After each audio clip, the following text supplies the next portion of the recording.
aproximadamente, ¿no? No, un 12,9. Un 12,9, bueno, un 12,9, sí. ¿Cómo, bueno, esto obviamente me imagino es producto de la situación económica del país y usted va a saber decirnos más en precisión a qué más se puede deber, ¿no?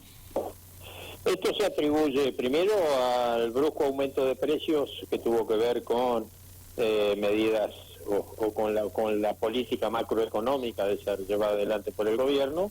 Tiene que ver con la pérdida de poder adquisitivo del salario y al mismo tiempo, y además tiene que ver con la caída de la faena, que ha caído de manera también significativa en los últimos meses. Bien, bueno, es mucho, ¿no? 12,9, digo, en un año. Los que se dedican al rubro tienen que reingeniársela, al igual que todo el mundo, ¿no? Pero digo, en este caso estamos hablando de este sector en particular, pero ¿cómo se hace para enfrentar esto cuando el día a día te va pasando factura, ¿no? Sí, sin ninguna duda, el sector de la industria del consumo está pasando una situación muy compleja. La caída de ventas es muy fuerte, a pesar de que el poder adquisitivo del salario es muy evidente, más del 35% en los últimos 2 años. Bueno, y la prueba la tenemos con el aumento de los jubilados, donde perdieron el 50% del poder adquisitivo con este último aumento.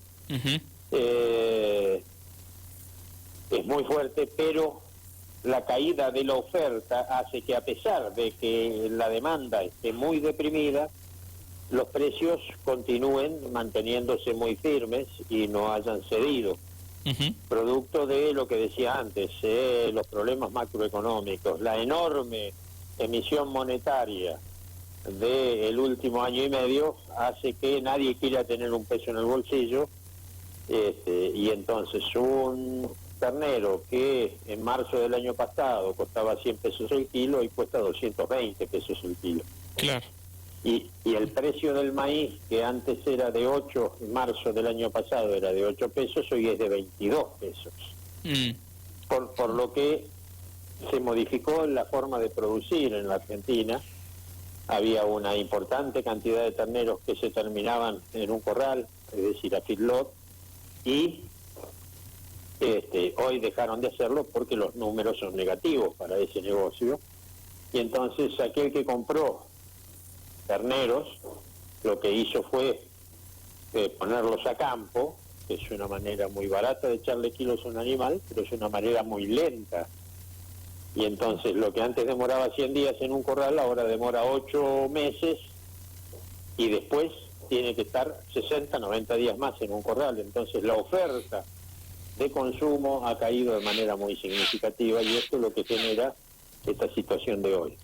Caída de la faena, caída de las ventas y caída del consumo, por supuesto.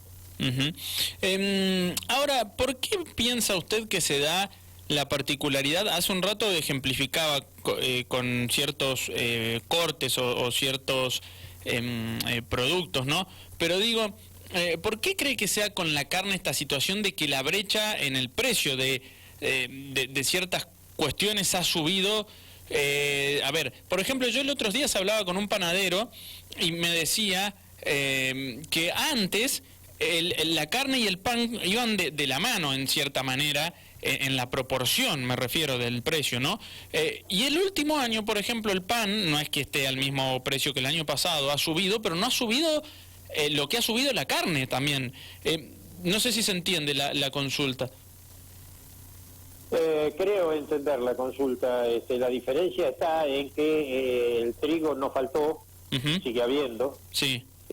Si bien el trigo aumentó de manera significativa también, producto de la sequía y de la devaluación del peso frente al dólar, acá hay un problema de disminución de la producción.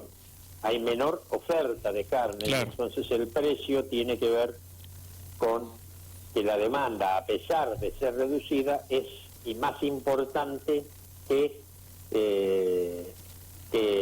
¿cómo se llama? Que la oferta. Y cuando cae la oferta de manera tan significativa como ha caído en los últimos meses, no importa cuánto cuál sea la oferta. Afortunadamente, entre comillas, afortunadamente, es decir, gracias a que la oferta está muy restringida, está muy deprimida, los precios no han subido más. Si la oferta estuviera, si el poder adquisitivo de los argentinos fuera el mismo que hace 3 años, la carne estaría más cara porque habría más gente con posibilidad de comprar. Claro, sí, la famosa oferta y demanda, digamos. Exactamente. En el mercado de ganados y carnes es el mercado, según la definición de los economistas, es un mercado perfecto. ¿Por qué dicen que es un mercado perfecto? Porque hay 420.000 productores ganaderos, porque hay entre frigoríficos y matarifes 4.000 compradores de esa hacienda, y después tenemos 44 millones de argentinos pujando por un pedazo de carne. Entonces, no hay posibilidad de que haya acuerdo de precios en ningún lado. Este es un mecanismo, es un mercado que no necesita ningún tipo de regulación porque se regula a sí mismo. No es como el mercado de la telefonía celular, por ejemplo, que hay solo 2 empresas que pueden ponerse de acuerdo con los precios y ser abusivos con sus tarifas. Por eso el Estado debe regularlas. O con los combustibles, que hay 3 empresas o 4 empresas, y entonces el Estado tiene que participar en esto. En el mercado de la carne, como en otros mercados, la oferta y la demanda son tan voluminosas, son tan numerosas, que es imposibilidad de que haya acuerdos de precios o actitudes dominantes de ningún sector. Bien. Bueno, Miguel Schiariti, titular de la Cámara de la Industria y Comercio de Carnes y Derivados de la República Argentina, con él estamos dialogando.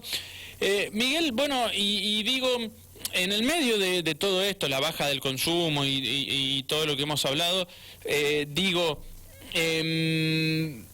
por otro lado, hay acuerdos, ¿no?, que tratan justamente para fomentar o al menos tratan eso de que la gente consuma más carne. Digo, el tema de los precios populares, por ejemplo, que hace poco se han acordado con las grandes cadenas de supermercados en todo el país.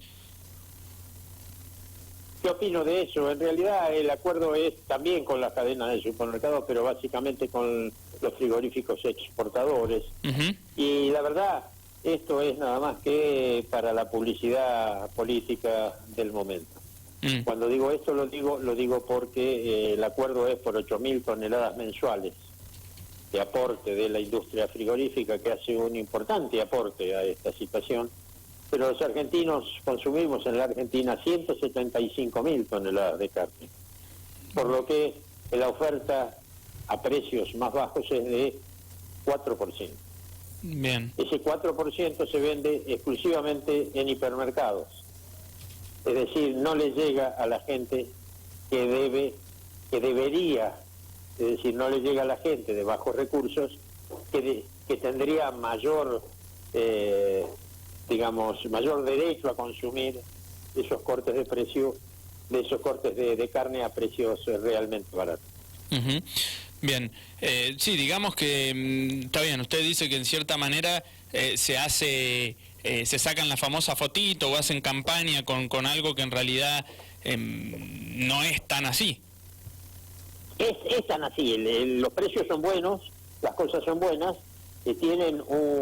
dicen que es para alguna gente y cuya gente no accede, porque la gente de recursos, de bajos recursos, no accede, no compra en los hipermercados. Y además hay hipermercados en muy pocos lugares del país, en las grandes ciudades y nada más.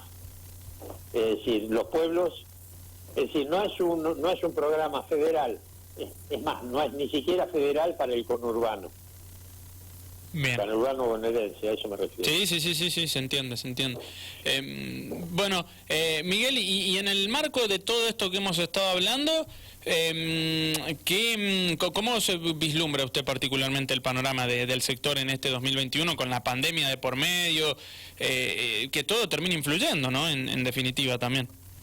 Sí, sin ninguna duda. El panorama no se ve muy muy positivo, todo lo contrario.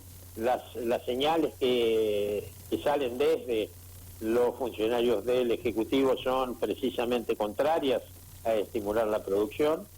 La faena de hembras viene aumentando de manera muy significativa, con lo cual es posible que el año que viene tengamos menos terneros. Las malas señales que hubo el año pasado, las malas señales y la sequía del año pasado, produjeron que este año tengamos 600.000 terneros menos que el año anterior. La verdad, no se ve un panorama muy positivo para el sector. Seguramente las exportaciones caerán entre el 15 y el 20%, y el consumo interno va a seguir cayendo como lo ha venido haciendo en los últimos años.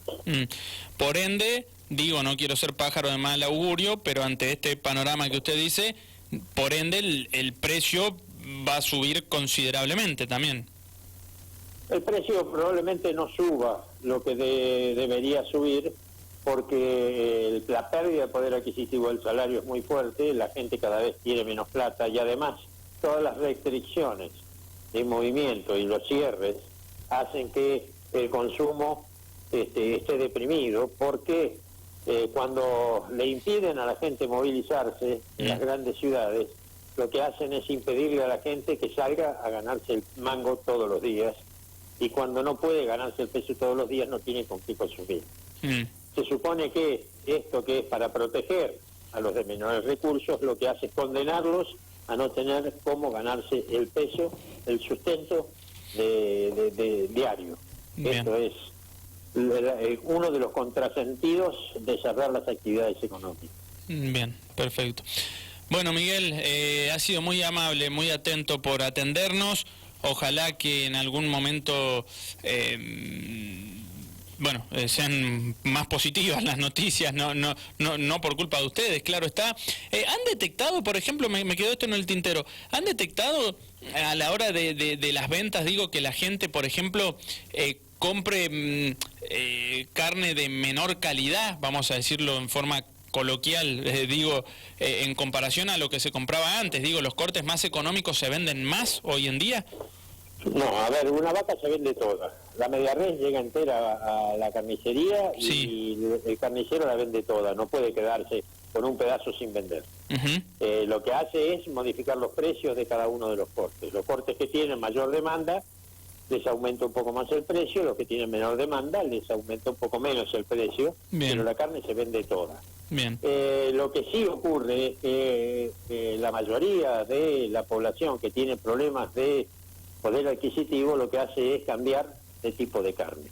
Bien. Y entonces, en lugar de comprar carne de vaca, compra carne de pollo, que está bastante sensiblemente más barata que la de pollo, o carne de cerdo, que es un poco más baja que la carne de vacuna. Bien, perfecto. Bueno, ahora sí, Miguel, lo liberamos. Muchas gracias por el contacto con Otra Mirada en San Rafael. No, al contrario, un gusto, buenas tardes. Bueno, hasta luego. Ahí estaba Miguel Schiariti, titular de la Cámara de la Industria y Comercio de Carnes y Derivados.